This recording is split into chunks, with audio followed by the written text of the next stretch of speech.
Hello students, today I am going to teach you the first poetry of Flamingo, My Mother at 66. It's because of some of you have requested me to make the video of that, so I am just doing it for the sake of your request. So I hope you like the story, I hope you understand the story, and it is completely in Hindi. So enjoy the lesson. So let's begin our आज हम पढ़ेंगे flamingo की first poetry है my mother eight 66, मेरी माँ 66 साल की उम्र में। तो हम इसको समझने से पहले हम देख रहे हैं थोड़ा सा अबाउट द पोएट के बारे में देखते हैं। पोएट हैं कमला दास, जिनकी पैदाइश 1934 में हुई और 2009 में उनका इंतकाल हुआ, यानी कि आज से तकरीबन 11 साल पहले। Was born in Malabar, Kerala में पैदा हुई थी, मालाबार में जगह का नाम है। She is recognized as one of the India's foremost poets, वो जानी जाती हैं हिंदुस्तान की फॉरमोस्ट के माना होता है अजीम शायरों में या हायर पोजीशन वाले, ठीक है। फॉरमोस्ट मतलब having higher position, high rank या फर्स्ट पोजीशन बोल सकते हैं, तो ऊंचा दर्जा है इनके शायरों में। Her works are known for their originality, उनका काम जो है उनकी ओरिजिनलिटी से पहचाना जाता था। जो वो काम करती थी ऐसा लगता था कि बिल्कुल ओरिजिनल है, जितनी चीज़ें उन्होंने लिखी हैं इट लुक्स रियल, ठीक है। और उसके बाद जो है वर्सटैलिटी, ठीक है। वर्सटिलिटी मतलब होता है capable of doing many things, ठीक है। Versatility capable of doing many things, यानी कि हर फन मौला बोल सकते हैं अपनी ज़ुबान में। हर फन मौला समझते ना, जो हर फन का माहिर हो। सो यह हर फन मौला भी थी, यानी कि she can write novel, she can write poetry, she can write prose and everything, short stories also, fiction also, okay, many things she has written. And the indigenous flavor of the soil, indigenous मतलब होता है स्वदेशी, native, flavour के मतलब test, smell, यानी अपनी मिट्टी की खुशबू इनके काम से, इनके लिखाई से आती थी, इसकी महक आती थी। यानी जो चीज़ें लिखती थी उससे उस देश की, यानी कि अपने मुल्क की मिट्टी की खुशबू और अपने मुल्क की टेस्ट जो है उसमें नज़र आता था, ठीक है। कमला दास हैज़ पब्लिश्ड मैनी नॉवेल्स, इन्होंने बहुत सारी नॉवेल्स पब्लिश किए, लिख करके शाये किए। एंड शॉर्ट स्टोरीज़ भी लिखा उन्होंने, इन इंग्लिश में भी लिखा एंड मलयालम में भी लिखा। अंडर द नेम, एक उनका एक जो नॉवेल जो था और शॉर्ट स्टोरी थी वो किस नाम से आती थी, माधविकुट्टी, ये जो है उनकी किताब का नाम है, जिसमें शॉर्ट स्टोरीज़ और नावल वो दिया करती थी। मलयालम में और इंग्लिश में भी आता था। Some of her works in English includes the novel alphabet of lust, उनमें उनके कुछ इंग्लिश के जो कारनामे हैं जो उन्होंने बुक लिखी है, उसमें एक नावल है जिसका नाम है अल्फ़ाबेट ऑफ लस्ट, जो 1977 में उन्होंने लिखा था। A collection of short stories, उन्हें एक शॉर्ट स्टोरीज़ का कलेक्शन इनके पास, जिसका नाम है पद्मावती द हैरलॉट, ये भी उन्होंने लिखा था। एंड अदर स्टोरीज और दूसरी स्टोरीज़ भी है जो 1992 में उन्होंने लिखा था। In addition to 5 books of poetry, 5 किताबें, इसके अलावा भी 5 किताबें पोइट्री की लिखी हैं। So she is a sensitive writer who captures the complex subtleties of human relationship in a lyrical idioms. सो वो बहुत हसास राइटर हैं जिन्होंने कैप्चर किया है कॉम्प्लेक्स सटल्टीज़, इंसानी रिश्तों के पेचीदा नज़ाकतों को बहुत अच्छे अंदाज से उन्होंने कैप्चर किया, जिसको देखना पहचानना बहुत मुश्किल होता है।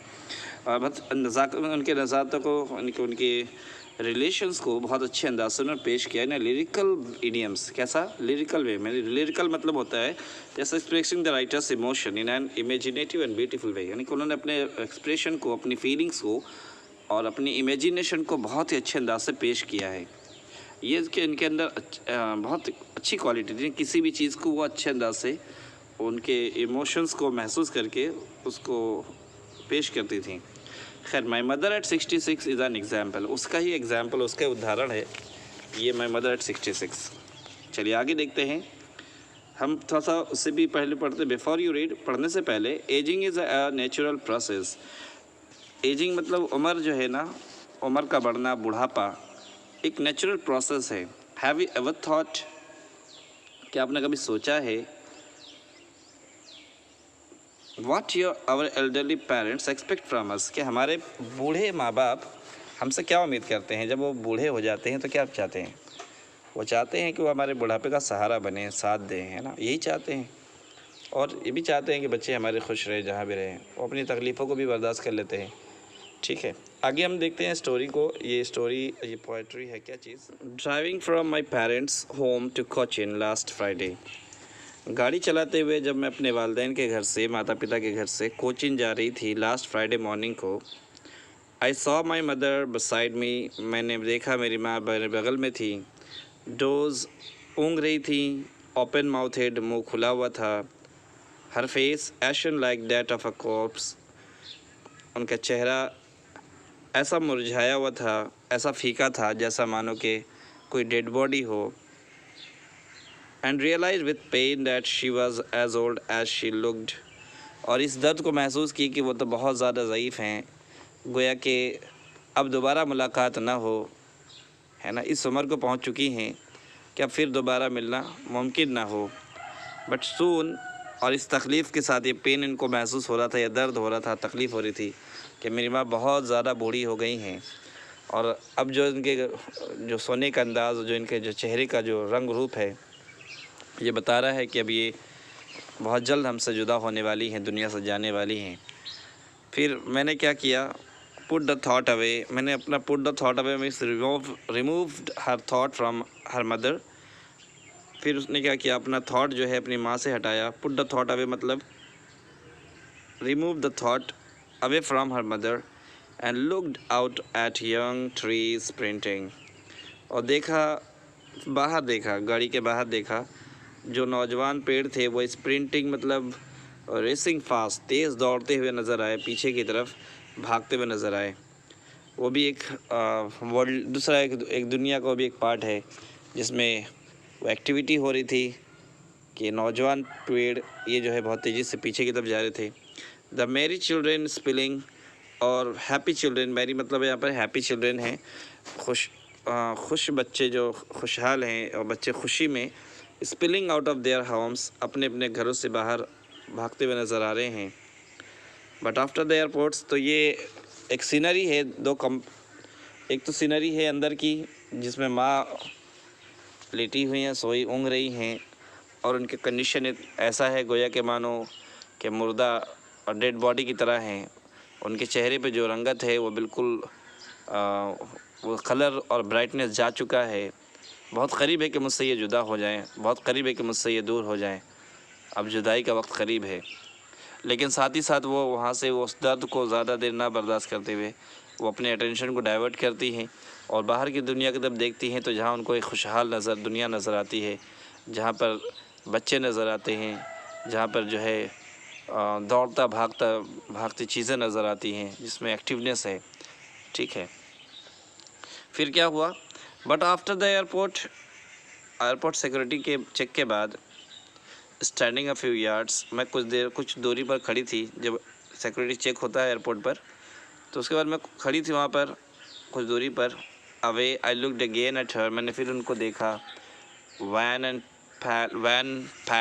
के मतलब वही मतलब कलरलेस, ठीक है, और पैल मतलब भी होता है कलरलेस, फीकापन। एज लेट विंटर्स मून, ऐसा फीकापन है चेहरे पर, ऐसा पीलापन है जैसा कि मानो कि सर्दियों के ज़माने में जब देर रात जब कोहरा छाया होता है आसमान पर और चाँद साफ नज़र नहीं आता, तो उसकी रंगत जो पीली पड़ जाती है, मानो मेरी अम्मी का चेहरा बिल्कुल उस चाँद की तरह है जो ठंडे के ज़माने में देर रात को नज़र आता है कोहरे में। And fail that old familiar एक, और मैंने महसूस किया वही पुराना जाना पहचाना दर्द, तकलीफ़, वो डर कि जो मैं बचपन से महसूस करती थी कि वो क्या था, जुदाई, मौत, ये सबको आनी है। एक दिन ये अम्मी भी मुझसे दूर जुदा हो जाएंगी और एक दिन वे भी मर जाएंगी। तो ये एहसास, ये डर इनको फिर महसूस हुआ। But all I said was, फिर लेकिन मैंने कहा कि सी यू सून अम्मा जल्दी मिलते हैं। मैंने उस दर्द को, उस तकलीफ़ को छुपाते हुए और अपने आप को आश्वासन देते हुए कि उम्मीद है, अच्छी उम्मीद करते हैं कि अम्मा फिर मिलेंगे तुमसे, बहुत जल्द मिलेंगे all I did was smile and smile and smile. सिर्फ मैं उनको देखकर मुस्कुराई और मुस्कुराती रही और मुस्कुराती रही, अपने गम को, इस डर को छुपाती रही कि शायद कि दोबारा मुलाकात ना हो। इस उम्र को पहुंच चुकी हैं, शायद कि दोबारा मुलाकात ना हो, लेकिन उस डर को, उस दर्द को छुपाने का अंदाज़ अपने आप को सेटिस्फाई करके कहा कि शायद कि अम्मा फिर मिलेंगे, इस उम्मीद के साथ वो वहाँ से जुदा हुई। सो आई होप कि ये छोटी सी पोइट्री आपको समझ में आई और इसमें छुपे हुए जो है एक्सप्रेशंस और जो पेन है, जो दर्द है, वो भी आपको महसूस हुआ होगा। तो यही है एक पोइट्री, छोटा सा माई मदर एट 66।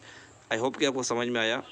आप देख लें ये सब, आप जो है क्वेश्चन आंसर देखें। What kind of pain and ache that the poets feel, why are the young trees describe as sprinting, why has the poet brought in the image of the married children spilling out of their Holmes.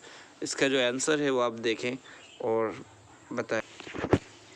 हम थोड़ा यहाँ पर solution को भी discuss कर लेते हैं ताकि आपको आसानी हो जाए समझने में भी। चलिए, पहला क्वेश्चन था इसमें, what is the kind of pain and ache the poet feels. ठीक है, यहाँ पर जो हम लोग फिर से थोड़ा सा एक बार देख लेते हैं।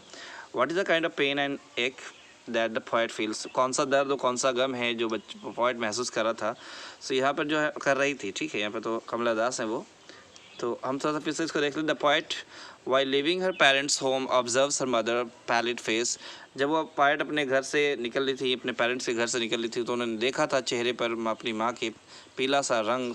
For the poet the ashen face of her mother, poet के लिए वो एशन फेस मतलब जो एक रंग जो मुर्दे के चेहरे पे होती है वो उसकी माँ पर पाया। Lost of all vitality and colour, जो हर चीज़ जिसकी रंगत उड़ चुकी थी। Bear resemblance to a corpse, बिल्कुल लग रहा था कि जैसे डेड बॉडी है। शी रियलाइजेस, तो उसका एहसास हुआ with pain that her mother has grown old and is nearing her death. उसको एहसास हुआ कि उसकी माँ बूढ़ी हो चुकी है और बस मौत के करीब है। Such thoughts make her recollect her childhood fear, ऐसे थॉट्स जो है बचपन में उसको आते थे। और लॉस्ट मदर, ये डर था उसको हमेशा कि माँ उसकी जुदा हो जाएगी उससे। आज भी वही डर है उसके पास, क्या उसकी माँ जो है बहुत बूढ़ी हो चुकी है और डर है कि उसकी माँ उससे जुदा हो जाए। The idea getting separated from her mother distressed her, ये ख्याल कि उसकी माँ से वो जुदा हो जाएगी वो उसको परेशान करता है। Even her smiles an expression of helplessness, और जबकि वो मुस्कुरा भी रही है, ये उसका एक्सप्रेशन है कि वो बहुत हेल्पलेस है इस मामले में। Eight the face of what is inevitable, उस चीज़ को लेकर जो चीज़ नाकाबिले जिसको हटाया ना जा सके। इनएविटेबल मतलब इसको मौत जिसे, वो तो कंपलसरी है, एज बुढ़ापा जो है कंपलसरी है, इससे आदमी बच नहीं सकता। तो ये सेम चीज़ इसके साथ भी वो फेस कर रही है और वो स्माइल कर रही है कि बस वो हेल्पलेस है इस बारे में कि इसमें वो उसकी कोई मदद नहीं कर सकते। ये तो दुनिया का कानून है। आई होप कि आपको समझ में आया। दूसरा क्वेश्चन इसमें, what are the young trees describe as sprinting, जो यंग ट्रीज हैं वो स्प्रिंटिंग रनिंग फास्ट क्या डिस्क्राइब करती हैं। तो उसने बताया, वाइल ड्राइविंग द एयरपोर्ट, जब वो ड्राइविंग कर रही थी एयरपोर्ट की तरफ, is an effort to distract herself from the thoughts of her aging mother. वो एक is an effort to distract herself, वो जब वो एयरपोर्ट की तरफ जा रही थी अपनी माँ को देखा तो वो बहुत दुखी हुई और उस दुख से वो अपने को हटाना चाहती थी, बदलना चाहती थी। तो उन्होंने जब बाहर देखा, looks at the young trees sprinting, जो पेड़ को देखा कि वो बहुत तेज़ी से पीछे की तरफ भाग रहे हैं। The trees seems to be running past the moving car, गाड़ी आगे जा रही है, वो पीछे मूव कर रहे हैं। The sprinting of the trees symbolises the rapidly passing years of human life, ये शो करते हैं कि जिन गाड़ी जो passing years of the human life, इंसान की ज़िंदगी के जो साल हैं बहुत तेज़ी से भागते हैं। From childhood to old age, बचपन से लेकर बुढ़ापे तक जल्दी जल्दी वक्त गुजर जाता है, पता नहीं चलता। दिस इमेज, ये इमेज जो बताता है, which shows activity and strength, वो जो बाहर जो पेड़ हैं वो एक्टिविटी और स्ट्रेंथ बताते हैं। इस contrast with that of her old and weak mother who seems dormant sleeping in the car, जो कॉन्ट्रास्ट है, अपोजिट है, यानी कंपेयर किया गया है। जो बाहर का जो पेड़ है वो उसके अंदर एक्टिविटी है और माँ जो यहाँ पर जो बिल्कुल बूढ़ी हैं और ज़ईफ़ हैं, सो रही हैं, ये पैसिव हैं, इनमें भी कंपैरिजन है। The young trees represent life in contrast to her mother's approaching death. अब यंग ट्री जो है रिप्रेजेंट करती हैं, दोनों में मवाजना है, फ़र्क है कि वो यंग ट्री जो है वो ज़िंदगी को शो करती हैं और यहाँ माँ जो है, माँ के पर जो मौत का एक असर है वो शो कर रहा है कि उसकी माँ करीब करीब मरने वाली हैं। आई होप कि आपको समझ में आ गया क्या है। Why has the poet brought the image of the married children spilling out of their homes, क्या इमेज जाहिर करता है मैरिड चिल्ड्रेन का जो spilling out of their homes, कि वो घरों से बिल्कुल बाहर निकल रहे थे। तो क्या इमेज शो करता है पोइट्स के दिमाग पर, क्या बताना चाह रही हैं। तो यहाँ पर पोएट जो है बताना चाहते the poet has shown contrasting image of life and death. यहाँ पर जो है कॉन्ट्रास्टिंग इमेज बताना चाह रही, मवाजना कर रही हैं लाइफ और डेथ का। She has incorporated the image of merry children running out of their houses to play in order to signify liveliness, vigour, health and beauty and happiness. यहाँ पर जो बच्चे बाहर निकल रहे हैं खुशी में, मस्ती में, ये शो करते हैं कि बच्चे खेल की तरफ जा रहे हैं और वो जो लाइवलीनेस की तरफ हैं, ज़िंदगी की तरफ हैं, जिसमें जवानी है, जिसमें जोश है, जिसमें खूबसूरती है, जिसमें खुशियाँ हैं, ये सब शो करती हैं। This image is a sharp contrast to that of her mother who is nearing her death and has become old, inactive, weak and withered। ये इमेज जो है बिल्कुल अपोजिट है उसकी माँ की इमेज से, जो बिल्कुल मौत के करीब हैं, जो बूढ़ी हो चुकी हैं, जो इनएक्टिव हैं, कमज़ोर हैं और बिल्कुल सूखी हुई हैं, यानी कि बिल्कुल अब मुरझा रही हैं। The point is juxtaposed the two images to indicate the contrast between them। Poet ने ये जो इमेज क्रिएट किया है, बस ये दो इमेज को दोनों में मवाजना, दोनों फ़र्क करने के लिए किया है। Childhood marks the beginning of life, childhood जो है ये शुरुआती दौर है पैदाइश का, whereas old age marks its end, जबकि बुढ़ापा एंड है। ठीक है। Why has mother been compare the late winter's moon, late winter moon से क्यों कंपेयर किया गया उसकी माँ को। यहाँ पर द ग्रोइंग एज, उम्र जब बढ़ जाने के बाद the poet's mother has started losing all her vitality and radiances, जो चमक थी, जो रोशनी थी, वो उम्र बढ़ने की वजह से उसकी माँ की वो सब जाती रही। The poet uses the simile of late winter's moon for her mother to indicate her approaching death. यहाँ पर जो सिमिली इस्तेमाल किया है लेट विंटर मून का पोएट ने, वो एक एक्सप्रेशन है ये बताने के लिए कि इंडिकेट कर रहा है कि उसकी माँ अब मौत, उसकी माँ के पास मौत अब बहुत करीब है उसकी माँ से, यानी कि अब मौत वो अपने गले लगाएगी उसको। Winter being the last season of the year, winter चूँकि लास्ट सीजन होता साल का, इज सिनोनिमस विथ लाइफलेसनेस, और ये जो है एक सिनोनिमस है, मतलब होता है एक यकसा है जिन मौत के, लाइफलेसनेस मतलब जो उसमें ज़िंदगी नहीं हो, and dormancy.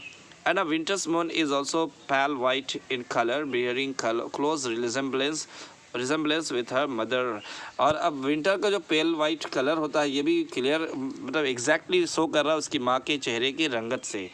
Having lost all her strength and beauty, जो पूरी तरह से उनके पर चेहरे पर कोई ताकत नहीं रही, ना खूबसूरती जाहिर है। लुक्स वैन, बिल्कुल वो कलरलेस हो चुका है, पैल हो चुका, वो भी पीला कलर का है। टू द पोएट की नज़र में हर mother two is in the last phase of her life, इसकी माँ भी अब last phase of the life में है, यानी कि आखिरी दौर है, आखिरी पड़ाव है उनका इस ज़िंदगी में। Next, what do the parting words of the poet of her smile signify, जो पार्टिंग में जुदा होने के जो अल्फाज हैं, अम्मा फिर मिलते हैं, ये अल्फाज का क्या मतलब है, और जो उसने मुस्कुराया तो उसका क्या मतलब है।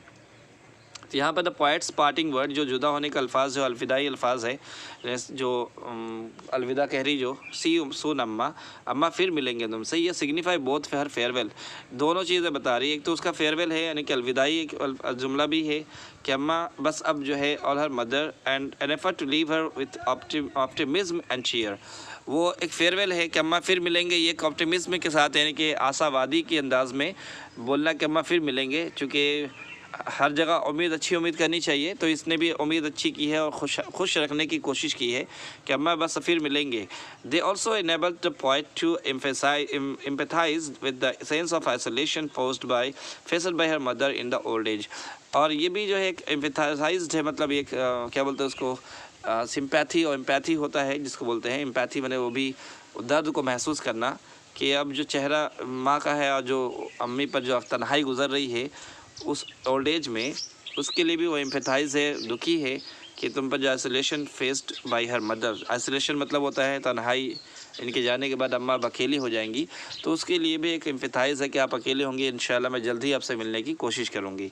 ठीक है, ये भी एक एक्सप्रेशन हो सकता है। Her smiles signify her helplessness at the face of her mother's inevitable death, ये जो स्माइल से मुस्कुराहट है, ये एक हेल्पलेसनेस का सिग्निफिकेंस है, एक शो करता है कि वे यहाँ पर बिल्कुल मजबूर है कि वो अपनी माँ की मौत, जो माँ के पर जो मौत छाई हुई है, यानी मौत के करीब है अम्मी, वो उससे उनको बचा नहीं पाएगी, ये मजबूरी है उसकी। दे expresses her love and concern of her mother along with the underlying pain and struggle that she undergoes in coming to terms with the bitter realisation. और ये एक्सप्रेस करते हैं उसके प्यार को, उसकी तवज्जो को, कि जो उसकी माँ के लिए है। वो जानती है कि कितना दर्द होगा और कितनी तकलीफ़ होगी, क्योंकि अब इनसे मिलना मुश्किल होगा। ये जो सोच है, बिटर रियलाइजेशन है, ये जो एहसास है, ये बहुत कड़वा है।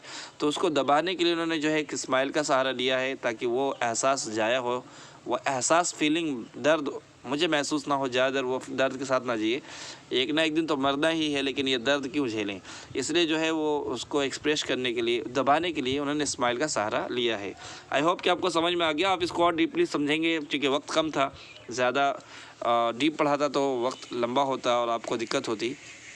तो आई होप कि आपको समझ में आ गया है। See you again in next time in next videos. Thank you.